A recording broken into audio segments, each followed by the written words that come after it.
ချက် grammar course ကို free တင်ပေးထားတယ်ဆိုတာတော့အကုန်လုံးသိရပေါ့နော်အဲ့ဒီမှာ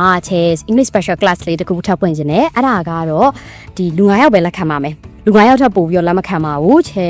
နည်းနည်းလူနည်းနည်းလေးပဲတင်ရှင်လို့ပေါ့နော်လူ9ယောက်လက်ခံမယ်ပြီးတာကြလို့ရှိရင်အဲ့မှာဘာကြီးပါသွားလဲမသိဆိုရှင်အဓိကတော့ general English တွေတင်မယ် general English ပေါ့နေ့စဉ်စကားပြောကိုပဲတင်သွားမယ်ဒီမှာ writing တင်ခြင်းတဲ့သူတွေတော့အဆင်ပြေမှာမဟုတ်ပါဘူးဆယ်ဒီ listening speaking ကိုလုံးဝ focus လုပ်ပြီးတင်မှာဖြစ်ပါတယ်ပြီးတော့ကိုယ် Burmese accent ဖြစ်နေတယ်ပေါ့နော်မြန်မာတန်လိုမြန်မာငပိတန်လိုမျိုးဖြစ်နေရပေါ့ဆိုလို့ရှိရင်ကိုယ့်ရဲ့ pronunciation ကိုယ့်ရဲ့ accent ပြောင်းခြင်းတယ်ဆိုလို့ရှိရင်တက်တင်တယ်ပြီးတော့ A1 A2 level တွေကိုလုံးဝ focus ထားပါတယ် A1 A2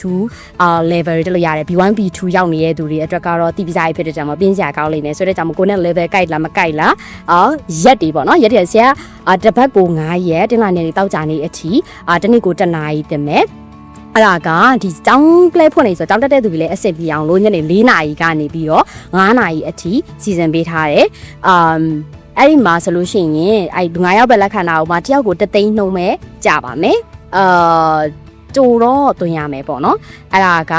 2လကြာမယ်2လကြာလာတယ်ဘို့တသိန်းဆိုတော့ဒါဘယ်လိုတန်လဲလို့ပြောရမယ်ပေါ့နော်ဟုတ်ပါပြီအဲ့တော့ဒီနေ့ကတော့ဒီလောက်ပါပဲ Chess Special Class ကို join ချင်တဲ့သူတွေဆိုလို့ရှိရင်လည်းကြိုဆိုနေပါရစေ